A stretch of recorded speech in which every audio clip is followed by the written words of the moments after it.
Tingnan nyo, oh. Ang daming babies ng tipaklong o grasshopper. Kinakain pala nila ang dahon na yan. Ang tawag sa dahon na yan o punong kahoy na yan ay bunga. Dahon ng bunga. Ayan, oh, ang dami nila. O ayan, malapit na nilang maubos yung isang dahon niya. Ayan, oh, ang dami nila. Tingnan nyo naman. May malalaki pa.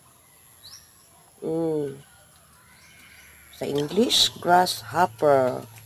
Sa Tagalog naman, tipaklong. Kaya tipaklong babies. Tawag ko dito. Ang liliit nila, oh. Oh, ang dami. Puro lang matang nakikita ko. Yan, oh. Kaya pala sila dumami ng ganyan. Kasi gusto nila ang dahon ng bunga. Ayun. Diyan sila nakatira. Diyan sila lumalaki.